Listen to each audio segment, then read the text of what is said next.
Hello, everybody out there in the universe. Thank you so much. Everybody that's been listening, sharing the podcast, thank you so much. I know we say that every time, but we really, really do appreciate all the love and support that the podcast gets. Remember, go check us out at energieslovepodcast.com. All the episodes are available there, as well as some contact information, not just for us, the show, my wife and I, evolution coaches, but also for all of our sponsors of the podcast. You can find links to all of their websites and Facebook pages at our website.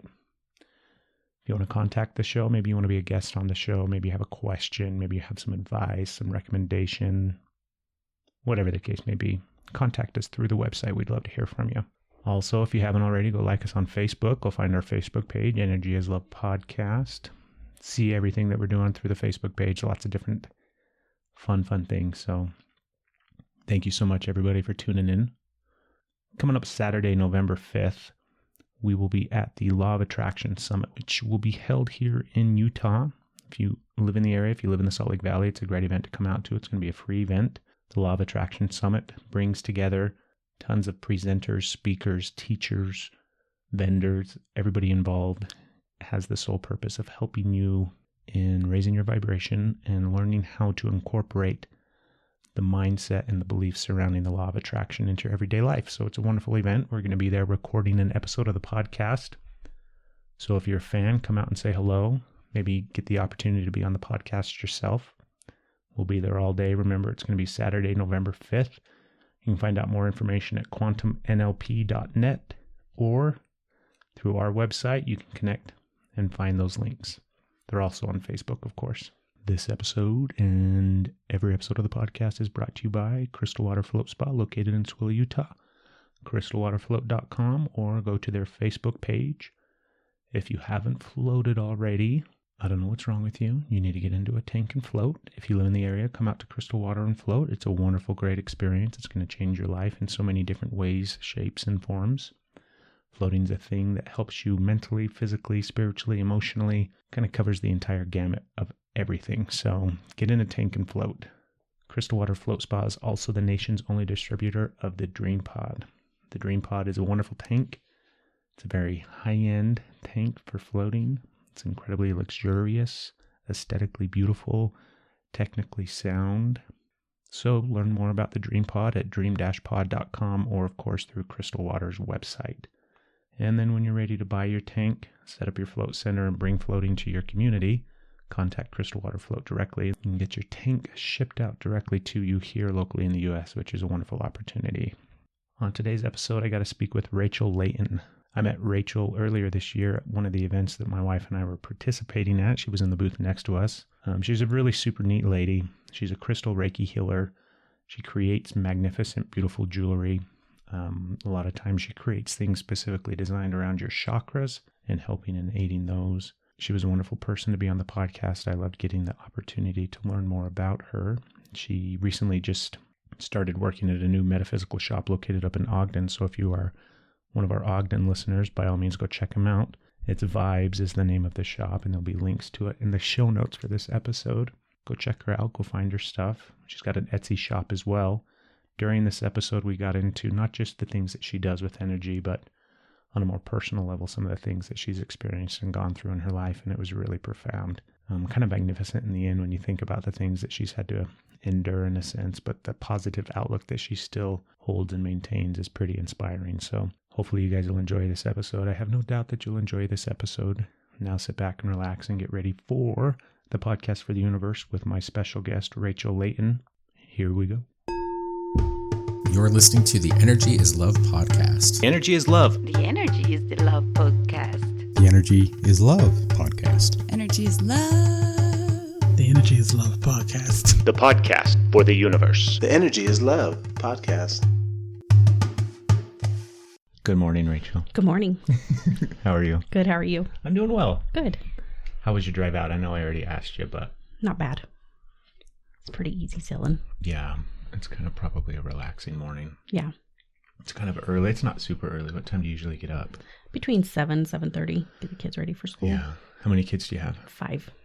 Between me and my husband. That's a lot. It is a lot. Yeah. I've got 4 between my wife and I, and that's a lot. Yes. So I can't imagine 5. We have 3 8th graders right now. That's a fun age. Yeah. Not really. Not really. No. Hormones. We've got 2 freshmen, 2 14-year-old girls. And they are the most beautiful, wonderful things in the entire world. Yes. The vast majority of the time. Yes. Actually, they're that, like the small little portion of time, and then the rest of the time they're the complete opposite. Right. They're 14-year-old girls. Yep.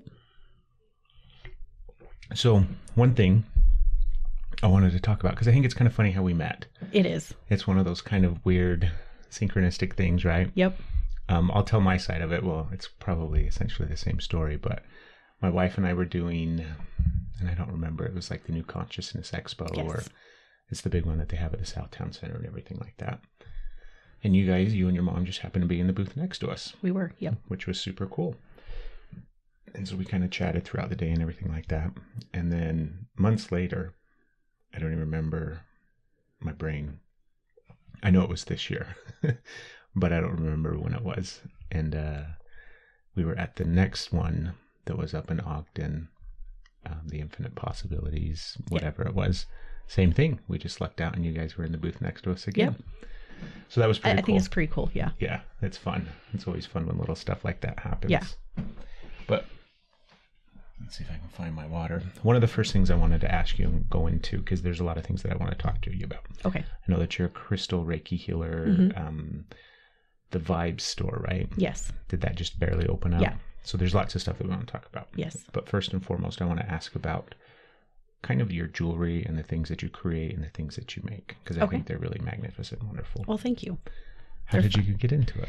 Well, I have a long road of healing myself, and I started getting into crystals and looking into them, and I thought, well, I can try. And my first few were total bombs, but that's okay. But I just started wearing them, and people started to ask me about them, and so I started making them. And through making and creating, I found healing for myself.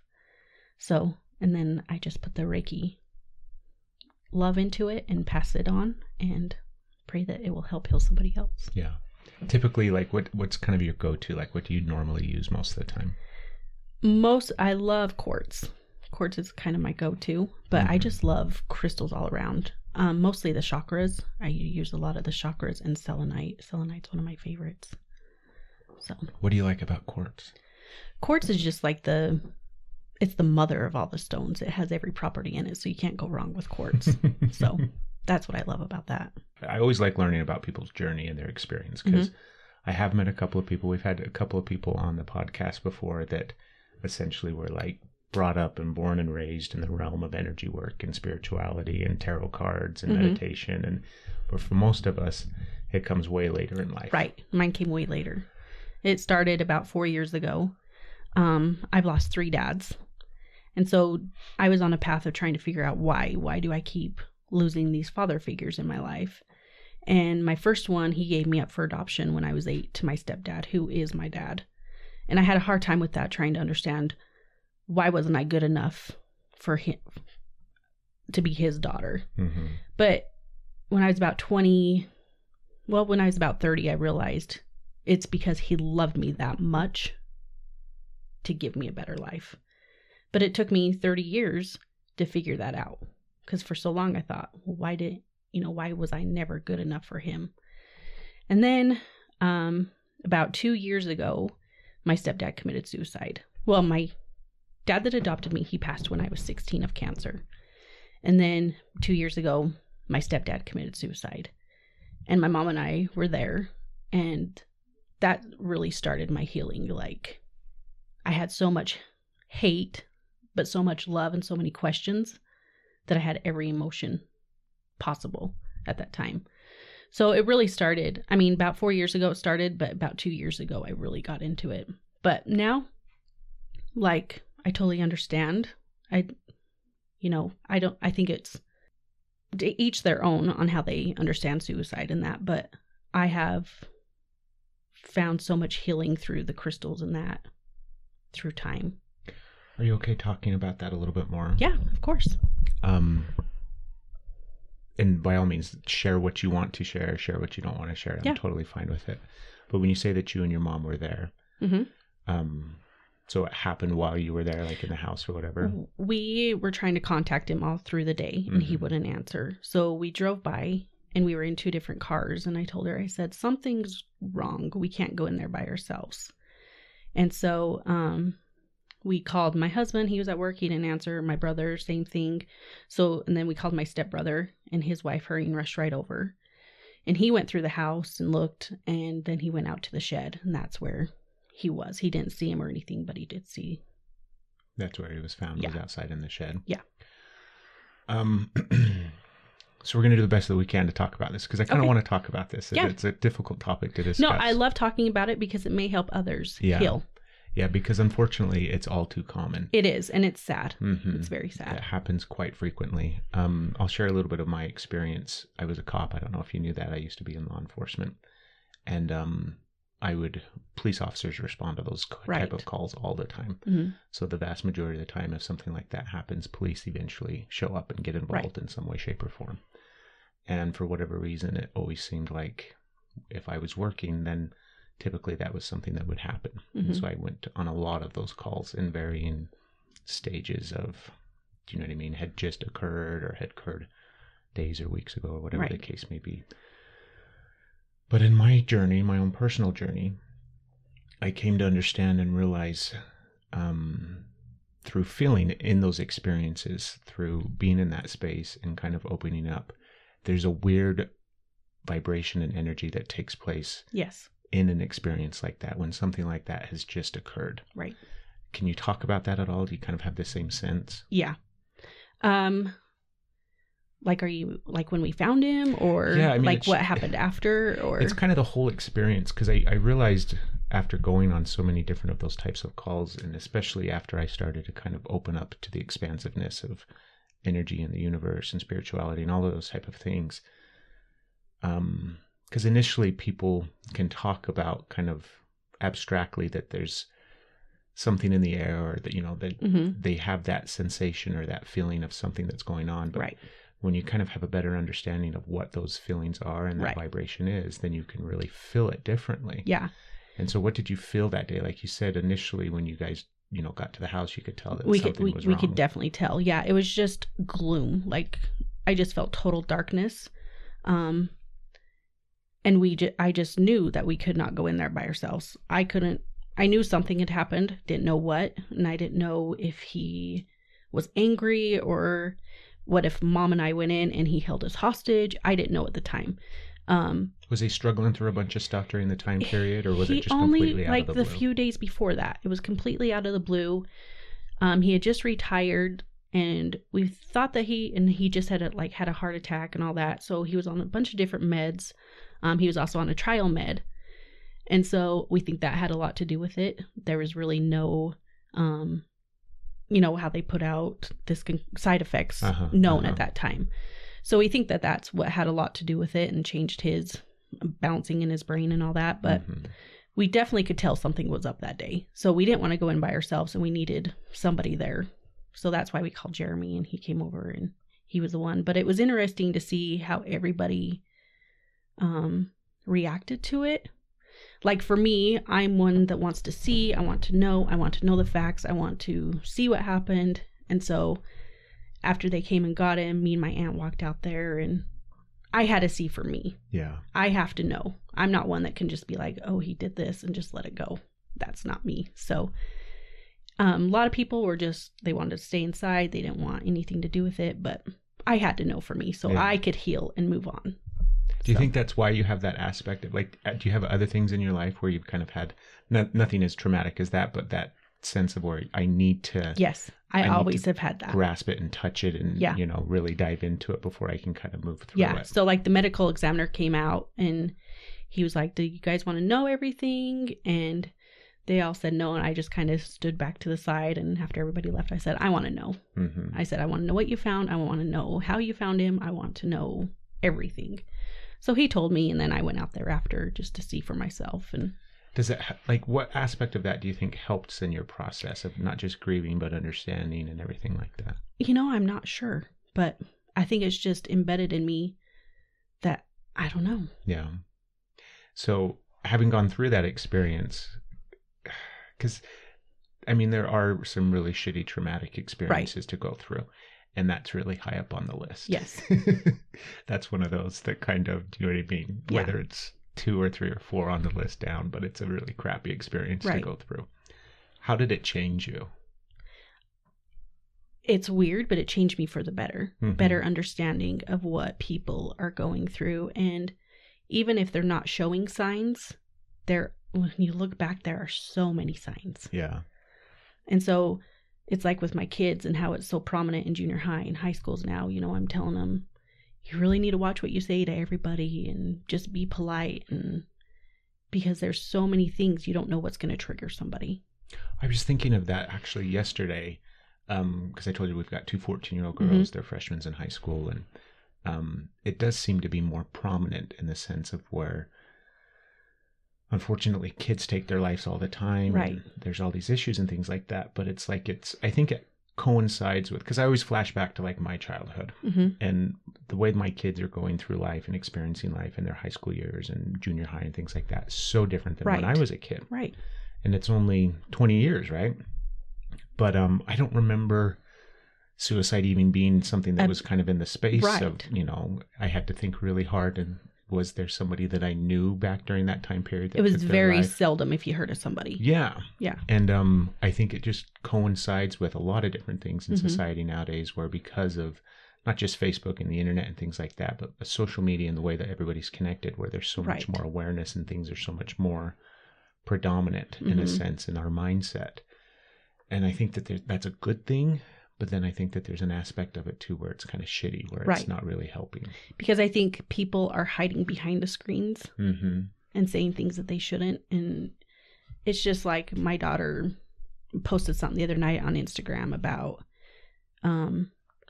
tag your name and I'll write it on my wrist. Well, some kid wrote cut here. Yeah. And, you know, it's just like you're hiding behind a facade. You don't even know who these kids are. And so it's frustrating. It is frustrating. I hate that. Yeah. We go back and forth with, screw it, you're done with Facebook. Right. It's not even worth the hassle. Right. But then at the same time, it's like, eventually they're going to get to a point in their life where they have to manage all of that on their own. Right. And they need to learn now. Yeah. But I hate it. I hate that game. Yep. For me, 90% of the time, I'm like, let's just move to the mountains, get off the all grid. Technology. Yep. I'm tired of, I don't want anything to do with anybody because it's a headache. It's hard. It's really stressful. That's such an interesting thing to kind of go through that experience of your life, not just your stepdad committing suicide, but being put up for adoption. Because being put up adoption at 8, you're fully aware of the whole entire situation. I mean, I had to go in front of the judge and say, yes, I want this man to be my dad. You know, and that was the best day ever, but it was also super shitty. Super shitty because this man that is supposed to be my dad, you know, just gave me up. Yeah. But then I look at it now and I'm like, thank God, because what life or what I would have known to be a dad would have been that. And what was the issue with your biological He father? was an alcoholic, a druggie. I just remember him super evil. Like when I think of evil, I think of him. We used to have to hide knives in our house when we were little so he wouldn't hurt my mom. And just when he would go in jail, we would go and hide our car at KFC up in Ogden and go hide out at family members' house. So he didn't know where we were when he got out of jail because we knew there was going to be the fallout after. Yeah. Do you still have any contact with him? He actually passed away when I was 21 in California. My goodness. So yeah, I've lost 3 dads and now I have another stepdad and he's great. So I think it's just, I have something to learn from. Well, I'm sitting here thinking about it, right? Thinking about it from the perspective of like if I were to sit before you and read for you in some way, shape or form, that experience of not just being put up for adoption, but having lost all of these father's figures, that's going to have profound effect on your mental well-being in a sense, right? The way that you view yourself. Right. Why am I not worthy enough to have a father? Yeah. You know, or am I just strong enough that I don't need that? Yeah. You know. So what kind of processing have you gone through with all of it? And probably ongoing, right? It's still ongoing. Yeah, it will always be ongoing. But just trying to figure out, just digging so deep inside and figuring out, yes, I am worthy. I am worthy of love. You know, I have to love myself, but I am worthy of love from men. And so I went through divorce and everything. And I think it's just something I have to learn about losing men. I don't know. That's interesting. Yeah. Like we could probably spend the next hour trying to dive in and pick that apart. Yeah. And even then we wouldn't get anywhere. Right. Right. So how did you originally come to like crystals and healing and spirituality? Like what was the first trigger tipping point for it? My daughter is very sensitive. So she was there when we found my stepdad in the car. And how old is she? She was 9 at the time. And I had my 3 of the kids in the car. And I said, stay here. You know, Grandma and I will be right back. And then when I came back out, she said, Papa killed himself, didn't he? And she knew. Mm-hmm. And I said, yeah, she did. Yeah, he did. And, but she's felt and seen things for a long time. So I tried helping her. And so I went and had a card reading done. And that's kind of how it all started. But that was about 5 years ago. Yeah. Just to try and help her because she was seeing and hearing things and it was scaring her. She didn't know how to handle it. Was it scaring you too at the time? Like you're kind of wondering what the hell's going on? Well, I've always been open to it, but I saw an apparition in our house and it wasn't a nice one. Uh-huh. And she saw the same thing. So that kind of freaked me out and I wanted to know who was in our house and, you know, all of that. So that's kind of how it all started about 5 years ago. And then it's just got that snowball effect, right? Yeah. Yep. My mom started crystals and I kept asking her about it and drove her crazy about it. And then we did Reiki together and now she teaches Reiki. And then I'm going to be a Reiki teacher here soon too. So, yeah. But that's how it all snowballed. Yeah. It's fun. It is fun. How do you look at your life now? Because this is the other aspect too that I think is really interesting when we talk to people. Sometimes when people come into the realm of spirituality, and it's always just the broad term because I don't know how to label it or anything like that, right? But when you come into that space and you start incorporating some of these things into your daily life, over time eventually, because I'm kind of in that same boat to a sense where I look at myself now as opposed to like 5 years ago or 10 years ago, and I'm completely different in a sense. But then at the same time, I kind of don't feel any different on some days, right? Well, like, you know how they have like the Facebook memories? Uh-huh. And it'll pull up from like 5 or 6 years ago. And I'm like, God, I was so negative. You know, I'm like embarrassed of what I posted back then. Yeah. And now I look at me and I'm like, I don't want to be known as that negative Nancy all the time. So I think just the positivity has changed mostly with me. Well, I'm kind of, when I say I'm surprised, I'm not surprised, but I think it's really kudos to you to go through the experiences that you've had to go through and still maintain some sort of positive outlook on life. Yeah. Because so many people go to that complete opposite end of the spectrum. Right. I mean, you have to remember there's always good in any bad. Mm-hmm. And everybody is in your life for a reason or a season. And that's how I just have to remember it. Like my biological dad, he was the vehicle to get me on earth. He wasn't the vehicle to raise me. And then we found my stepdad, you know? Yeah. And so everybody is in your life for a reason or a season. And I just truly believe that. So. Yeah, it's sometimes I think it's peaceful and gives you a warm, fuzzy feeling. Yeah. And then other times it's still incredibly frustrating. It is, yeah. Like to watch my kids go through it. I'm like, that's not fair. Yeah. You know, they lost a great grandpa. But we'll never really truly know the reason or why or how or what was going through his mind at the time. And I think that's the hardest thing is watching them struggle with it. Have you made peace with it for the most part? I have, yeah. What about your mom? My mom has, yeah. It took her quite a while. Even now, still going to the grave, like she can't really do that. And I have a hard time going to his grave. So he's buried, you know, right here, and my stepdad is right here. Yeah. So like when I go see my dad, I'm like, oh, it's hard because I have a hard time going and visiting him. But I try to. Yeah. And she struggles with that still. Do you ever get any connection from that energy now? You know, after he passed, I saw him in what he would normally wear with a bandage on his head in a clear glass building.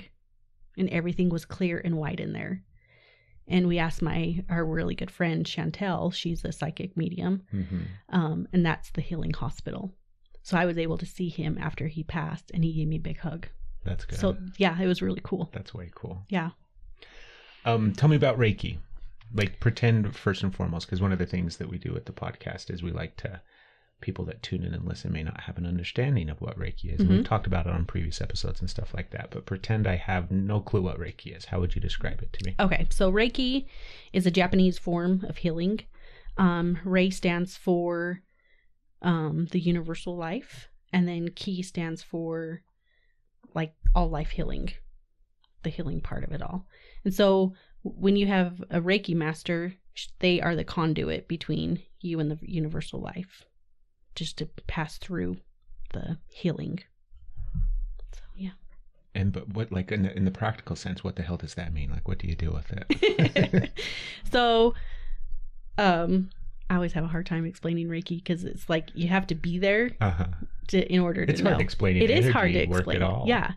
So what I do is I focus, like I do like a scan over your body, and then I see what chakras are out of balance, and then I really focus. Like not too long ago, I worked on a lady that had just broken up with her boyfriend, and she was having a hard time. So I really focused on her heart area and just dug out all the nasty and got rid of it and tried, healing that part of her. But I think it's going to be different for everybody. You have to be open to it, else you're not going to get anything from it. I'll have people say, well, I tried it once and it didn't do anything. Yeah. Well, you can't just try it once, and you have to be open. I always tell people at least 3 treatments. But yeah, I just do a body scan, and then I try just to balance all those chakras and get them all aligned. But I'm just really focusing my energy and getting it into you to heal you and what areas you need to be healed in. What are some of the things that you personally experience, feel, see, all that kind of stuff when you're working with somebody? I can feel, I like the one with the heart issue. I saw like a puzzle being put together, and then like I can see and feel if their guides or their spirits are with them. So I can do that. And then other times I'll get messages and I'm trying to piece it together, and I'm like, do you have any idea what this means? And it will kind of click with them. Yeah. So, yeah. And then how do you incorporate crystals? I use the crystals to help align their chakras, and I'll do like a grid on their body. So say their solar plexus is out, I'm going to grid their body with the corresponding colors or crystals that go with the solar plexus. Yeah. To help it bring it all back in alignment. So I always like to play devil's advocate too, because obviously I completely understand what you're talking about. But for the person that hears, because there is a certain aspect when you work with energy, and specifically if you're trying to work with a client or you're trying to help somebody, if they're not open to it, you don't get anything. Right. You can't really do anything. You can't even move energy in a sense. And I think that that's a funny dynamic, because people use that as kind of justification for the fact that it's all bullshit, that we're just making it up. Well, it's like, well, you have to believe in Harry Potter in order for Harry Potter to be real. Right. Magic. And, but the fact is, it's just that opening it up, I think, that allows enough of it to flow. Yep. God, I got sidetracked now. I'm trying to think what I was going to ask you. Okay. So you just described beautifully working with Reiki and crystals and energy and helping that process. Somebody can hear that and think that it's completely insane, that it makes no sense at all. So how do you personally do you have that struggle within yourself in a sense where you still kind of question whether or not, or do you know what I mean? How do you find the balance within your own space of really kind of being at peace with what it is that you do and what you're able to do? It was hard at first. Like I was scared to death to put myself out there, because I'm like, people are going to think I'm crazy. And I just got to the point where that's fine. That's their belief. I don't have to believe that way. My husband was the same way. He was really questionable about all of this at the beginning, and he's very scientific and wants to know why and how and, and all that. Yeah. But I've come to peace that this is my path and this is where I need to be, and it makes me happy and helps me heal, because when I'm working on somebody else, I'm also being worked on myself. So Let's talk about that, because that comes up all the time, and I know I know that exchange. Mm-hmm. But describe that, because so many times I'll work with a client or something like that, and the things that we end up discussing, the things that we end up moving through for them correlate and tie in so significantly with stuff that I'm experiencing in my life right at that moment, Mm-hmm. or similar issues, or do you know what I mean? Key phrases will kind of pop out where it's like, oh, dumbass, that makes sense for Right. you in your life right now. Like, what do you think that is? Like, what is the reason behind that? I'm not sure. I just think everybody's put on the path or in your life for a reason. And whether it's to heal them or heal you, you're going to be open to it. It's going to change you in the long run. Yeah, but we're going to go deeper. Like, there's got to be a reason for it. Yeah, I don't know. Because it happens all the time. And I think it expands outwardly too, where it's not just like in a session where you're doing energy work or something Right. like that. But I think the impact that we make on each other individually throughout every single day of our life. So this is a perfect example. You drive out here and you're on a podcast and we're sitting across from each other and we're talking. In some way, shape, or form, our energies are going to connect and combine Right. in a way, and you're going to take away some even subconscious unknown aspect of, Right. And same thing for me. And it's just super bizarre and weird. Yeah, and you might not understand it for days or months, but eventually it's going to click. Yeah, and you may never understand Right. it either. Right. Like, there's times when I'll interact with somebody and I'll have a very clear understanding of whatever happened for whatever reason, right? I can see the correlation of their experience. Mm-hmm. But then at the same time, they walk away thinking that they're completely oblivious. Right. And they don't, whether it's within the context of a session or a reading or something like that. But I always remind myself, like, the subtle shift and change in their vibration and their Mm-hmm. frequency and the energy of them was the reason behind our interaction. They don't need to have the contextual, I don't think that's a word. They don't need to have the context of necessarily putting the pieces together. There was that subconscious frequency stuff that takes place that was necessary in their time and space, in their journey, and all that kind Right. of cosmic stuff. Yep. It's crazy bizarre. It is crazy. Yeah. But it's cool at the same time. It is super cool. It is very cool. Especially, I think sometimes, because for me personally, I get too deep into it sometimes, where I try to understand all the intricate, I can't speak today. Intricate connecting pieces. And, Right. And in the end, I don't think you have to. Right. You just get to sit back and marvel at the awesomeness of Yeah. it. But talk about the new shop. So the new shop, it's AJ Rasmussen's, and it's up in Ogden. It's called Vibez, and it's a total metaphysical. They do classes there. I do Reiki and crystal light healing. She also does crystal light healing. We have a hypnotherapist there.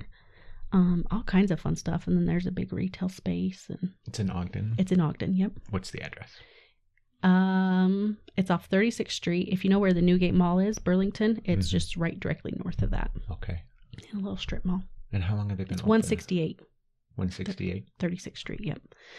Just a couple of weeks. This next week's our grand opening. So That's cool. yeah, it's very exciting. Yeah. Prior to that, you've only, have you ever had a working space before, or has it always just been? Just at home. Mm-hmm. Yep. Just done the booth and stay at home mom. So Are you excited? very excited. Yeah. It's scary to put yourself out there, but it's fun at the same time. Yeah. That's going to be cool. Yeah. That's going to be a neat experience. Yeah. It's always neat to see how things expand and grow and Yeah. change. And if you had to fast forward like a year from now, where do you presume or predict or even just kind of dream in a sense that you'll be? Just still on my own spiritual path and expanding my businesses and hopefully out there working more and not home so much. Yeah. You know, If you could, what would be your ideal situation? I would love to have my own healing space. That's our goal in the long run, Yeah. to have our own something in the Layton area. There's really nothing there. So everything's either Ogden or Salt Lake. I think it would do well in Layton. It's a huge community. It is a huge community. Yeah. You said that your daughter, she was 9 at the time, but Mm-hmm. you said that she's always experienced stuff. Yes. Do you see it in all of your kids? Yes. How do you help them through the process of kind of understanding all of it? I just try and let them know that it's not scary, that it doesn't have to be a scary thing. It can be a cool, and you can either shut it off or you can open up about it. It's totally up to them. And I think my daughter's starting to come around a little bit more. I see my son as more of an empath. He can feel and hear other people's emotions, and he takes that on. I can see that in him. Yeah. And my younger son, he's just 4, but I can see him being very, he's very sensitive as well. After my stepdad committed suicide, I was giving him a bath one day, and he looked up and he said, "Mama, Papa killed himself," and he was only 2 at the time. And it's like, how did he know? And he said Papa J, so he knew.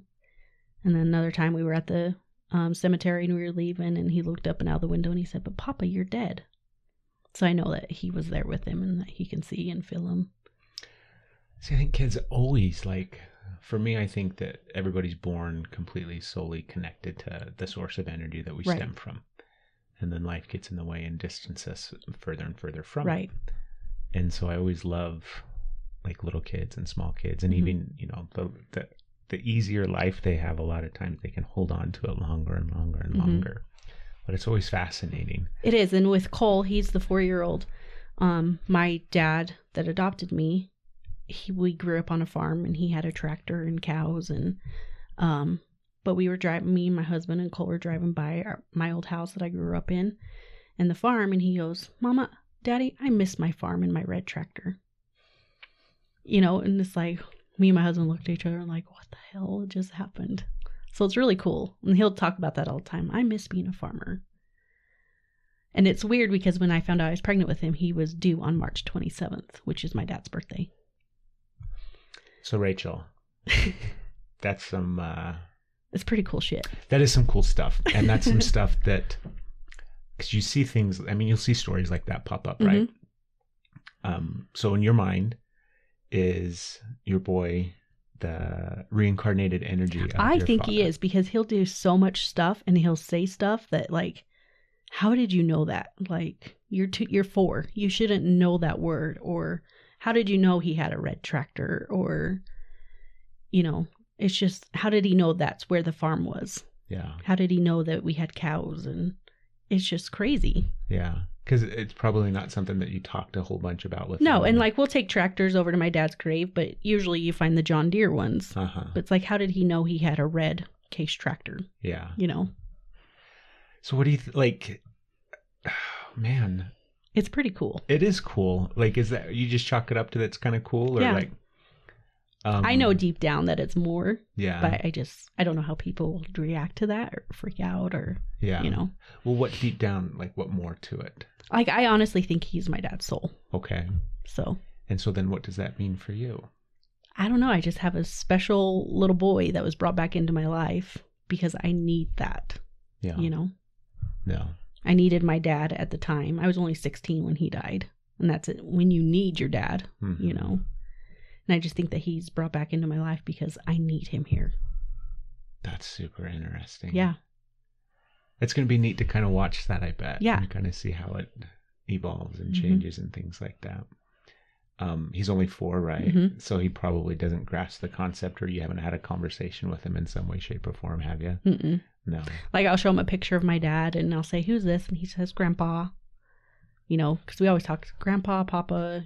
Uh-huh. And so he'll connect them like that. But That's it's just super cool. crazy when we drive by the area and he'll say, "I miss my farm and my tractor. I miss being a farmer and the cows." Or, Yeah.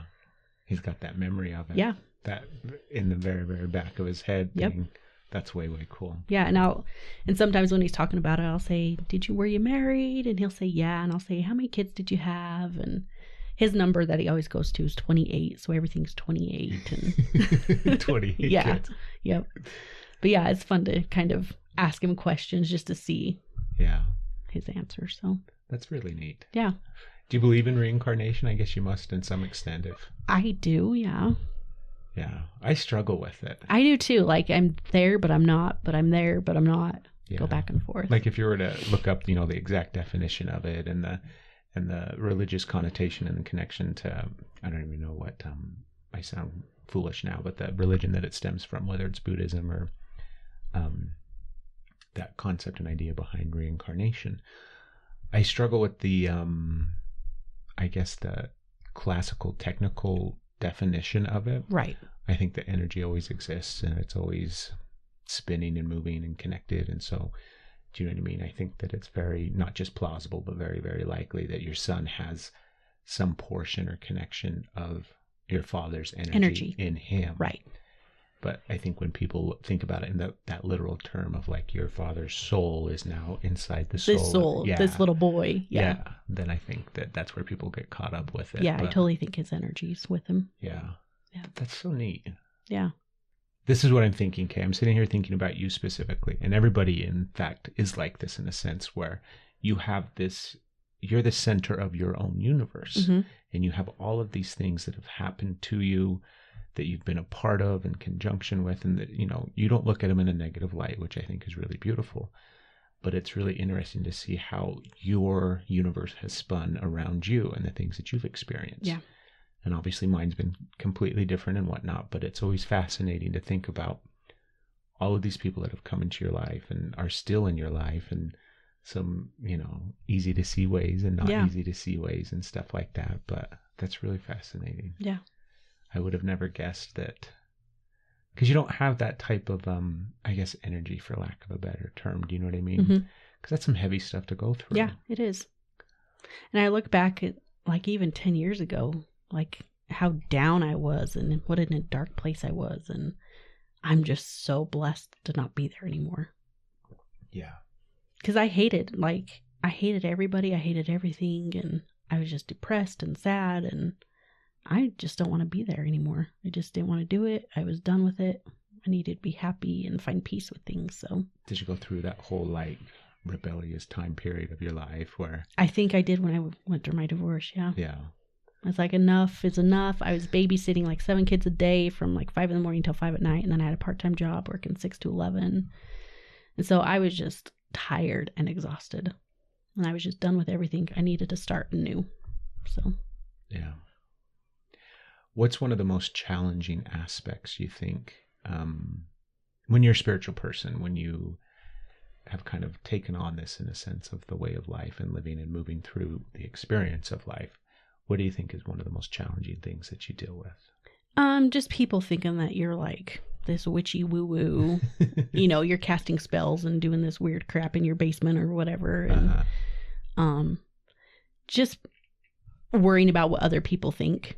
And I've just kind of had to let that go. But I think that was my biggest hurdle, was getting over what everybody else thinks and cares. And what were some of the ways that you were able to kind of process through that and let that go? Just realizing that this is my journey. It's not for them. It's not for them to know why or how or who or when, or this is for me. And I have to do what's best for me to move forward. Yeah. I always like asking people too, because I love the idea that people are going to tune into this podcast at some point in their life and glean some information from it. So I always like to ask, like, what is your own personal spiritual practice? Whether it's a daily routine or practice or things that you do to stay connected and to stay grounded and things like that. I do ask every morning for somebody to protect me throughout my day and my kids. And but I do try to say like I do a little meditation in the morning, and just to try to stay grounded and not let other people's energies attack me throughout the day. Just putting that personal bubble around me. Yeah, just bringing awareness and consciousness to that. Yep. That's good stuff. Yeah. Do you journal at all? I do a little bit here and there. Yeah. Yeah. Not very regularly. Not very regularly, no. Yeah. I'm a huge proponent of it. Are you? Yeah, and right now I'm in like the I guess the routine of journaling where I'm not doing it very regularly. I used to be super diligent about it, and I would journal every single day. And I find that when I do, I benefit from it immensely. Right, because you can release and Yeah, and then I'm in that part of the practice where I'm not very diligent about it. I'm not practicing it very well, but I'm always a huge proponent of it. Yeah, I think it's a good thing too. What do you think is the reason why people, because I talk to some people sometimes, my mom is a person that absolutely hates it. Like she kind of refuses in a sense to journal. She chalks it up to all these different aspects. Well, it's just not for me or blah, blah, blah. Yeah. But there's something that's very kind of ingrained in her that she's opposed to it. I think it's kind of nice just to get it out of your head and to get it written down. And I think just putting that energy into writing it down helps you release. Yeah. So, yeah. We talked with somebody, and I don't remember when, but they were talking about, as opposed to writing with a pen, Mm-hmm. to write with a pencil, like a number 2 pencil, that had more, more spiritual connectedness or something. There was something about the fact that it's wood, that it's lead, that it's a mineral, that it's all these kind of different That it's things, all, yeah. that it's going to be more beneficial. I've yet to, though. I'm too lazy. I've got tons of pencils kicking around the house, but I need to break See, I don't like the sounds pencils make.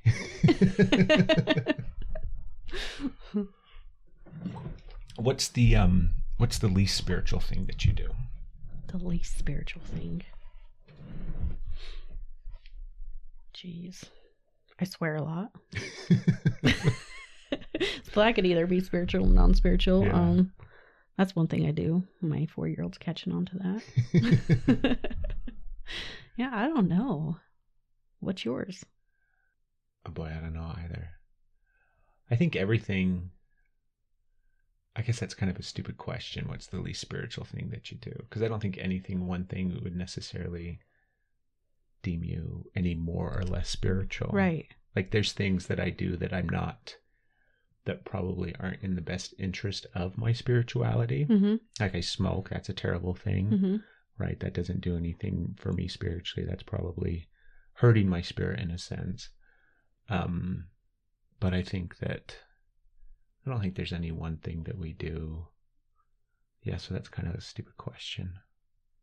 Yeah, I'll have to ponder on that one. Ponder that one. Your mom also, because that was the thing, you and your mom were working these booths together Mm-hmm. and things like that. How have you seen her spiritual growth and things like that? Because it's a kind of come in conjunction with you guys together. Yeah, she's come a long way. She's amazing. Yeah. Yeah. Just to see what she's gone through in life and where she is now, it's pretty badass. But yeah, just to watch her teach Reiki and share her blessings with other people and her energy is pretty amazing. Yeah. Yeah. Do you guys ever, I know that you work together in a sense when you do things, but do you guys ever consciously work together where you're going to, whether it's read for somebody or intentionally do something together combined with your energies and working with someone else or anything like that? We have here and there, but not a whole lot. Yeah. Yeah. Is it pretty different when you do that? No, it's pretty similar. Yeah. I've learned a lot of what I know and what I can do from her. When she works on me, I'll have her work on me personally, and you can definitely, she's a tough one. Do you ever work on her? I have. Mm-hmm. Yeah. Yeah. Is she pretty open to it? Yes, very open. That's cool. So you guys probably have, because that's a hard thing to do sometimes. I think it's harder working on people you know. Mm-hmm. Definitely getting, open and out there with them than it is somebody you don't know. Yeah. Which is weird. And then you always get in, like, when you're working with somebody that you know, especially whether it's a family member, somebody that you know really, really well, then I always struggle with getting into my own head. Right. You'll have an experience or you'll visualize something or something will come to you in a way, shape, or form. And then you're questioning, is that really coming from source or the universe? Right. Or is that shit that I'm just making up in my head and filling in the blank spot because I know their experiences in their life and the stuff that they're going through. So it's always challenging. I had another question that I was going to ask you and now it's gone. Well, back when I started this whole thing and I went and saw Chantel, it was right when I met my husband now. Mm-hmm. And my grandma came through and said, you'll have a baby and a marriage and a baby, but not particularly in that order. And about 2 months later, I found out I was pregnant. And then she told me that I'd be working with my hands. And back then I'm thinking, like, what with my hands, And now, and now it all's making sense. Yeah. Yeah. That's way cool. Yeah, it's pretty cool. Do you think that your grandmother did anything? Do you ever She remember? was very intuitive. Very intuitive. Yeah. Yeah. Growing up, did you have religion in your life in any way, shape, or form? When I was 8, my dad was LDS, and so we went to the LDS church for 5 or 6 years, and then my eyes opened and things changed. So, and I stopped going when I was about 15. So you didn't have some strong religious background that you kind of had to struggle with to get over and through. Yeah. Nope. Would you say in your life, up to this point at least, what has been the most difficult thing to move through? Like what's kicked you in the ass the most and knocked you down the hardest? Probably my divorce. Your divorce. Mm-hmm. Even With more my so kids. than all the experiences with your... I think so, because my kids were so involved. Yeah. You know, I think it was my kids that hurt the most. And so, but now we're on a good path, but just trying to get to that smooth road and get over all the hurdles and bumps, it was tough. Yeah. Divorce is a tough It one. is tough, yeah. I always think about, like if I could, well, not if I could, because I wouldn't necessarily change things, but I love the idea and the concept that if I could rewind things and raise my children in the space of where I'm at now, as opposed to where I was when they were little, when I had them, right? Because one of the things that I'm probably too hard on myself for, and everybody probably is to a certain extent, is how you've screwed your kids up. Right. Where your decisions and your actions and the choices that you've made have had negative repercussions on your own children. And that's such a shitty thing to experience as a parent. Yeah. When I was going through my divorce, so many people didn't agree with it. They didn't understand where I was coming from. And so many lies and rumors were told, and that I was screwing up my kids and, you know, just stay together for them. And that's not the best thing to do. Why would you want your kids growing up in a situation where two people are always fighting? Yeah. Wouldn't you rather them growing up, seeing them? They may be separate, but they're happy. So wouldn't you rather, you know? Yeah. One of the things that I remind myself, because I think about it, I don't think about it often, but I think about the ways that my life has influenced my children's life. And I feel shamed in some extent, you know, because of the experiences that they've had to go through and the life-changing things and whatnot. But then I always try to remind myself that that's their journey. That's their experience. Right. They were, you know, they came to this planet. I'm their father. I'm going to influence and shape and mold their life to some extent. And so the things that they, I guess to a certain extent, had to survive during their childhood, even though that's a terrible, like that's super hard as a parent to think that you had to put your kids through things to survive. Right. But the things that they had to survive during their childhood, they're going to draw strength from in their life as an adult, and it's going to continue to mold and shape them as they progress. Right. Because I have loads of shit that I had to survive as a child, and my parents put me through. But then, you know, looking back, you've always got the hindsight and the ability to kind of gain from it. Right. They might not understand it now, but they'll and I don't hopefully think understand it one day. now. Yeah. It still sucks. But then I think, like, if I hadn't gone through all that and I stayed where I was, I wouldn't have my 4-year-old, and I wouldn't have my husband now, and my kids wouldn't have their stepmom, and, you know, the two separate families. I mean, they have so much more love now. So I think it's just a blessing all around. It is. And hopefully one day our kids get to that point where they see it and they realize it. Right. Teenagers don't see it. No. They have a hard time seeing past the end of their nose. Yes. Where it's like, I just want this. I don't care what else is going on. Screw everybody else in my life. If I don't have this one thing, then it cracks me up. Yep. Pissed off at the world over one thing. And yeah. Do you have any new stuff that you're kind of reading about or studying about or looking into in regards to? I would love to get more into Now you blanked out, right? Now I just blinked, yeah. The stars and how everything aligns, and like astrology and, yeah, all that kind of stuff. Yeah, I would love to, but there's so much to it, I don't even know where to begin. Yeah. Have you started or began any? I have a friend who is really into astrology, so she's like read for me and stuff, and it's pretty cool. But like, I just try to follow the new moons and the retrograde and try and figure out everything, like read as it comes along, just so I can kind of learn one thing at a time, so I'm not overwhelmed. Yeah. Because there's so much to it. Do you feel connected to the moon? I do. Mm-hmm. See, I think that's because so many people do. Right? Yeah. And like just recently we had, it was a really good moon recently. Yeah. Not just the full moon, but it was like the harvest moon. It was a really powerful, energetically speaking moon cycle. And it's always funny too, because this is one of the things that, looking back, I could see it and whatnot as a cop. That whole concept where people, crazy It's shit going to go happens. crazy because it's the new moon. And yeah. But it's so funny to see how it affects people. But why do you feel drawn to it? Why do you feel connected to it? It's just so peaceful. Like, I just feel a total peace. Yeah. When it's out there and it's just so bright and... Like, cosmically speaking, do you think it has some... Because obviously it has an important role to play in regards to our planet. Mm-hmm. But I think it has an important role in regards to us as individuals on this planet. Mm-hmm. But what do you think that is? I don't know. Have you ever thought about that? No, I haven't. Because people feel connected and drawn to the moon, Right. right? Like, I remember from a really early age, I can look back and remember it's not just looking up at it and thinking it, but feeling some sort of draw and connection to it. And so, like, why? Like, what is the purpose of it? Do you know what I mean? What is the reason behind... Because I think that the moon...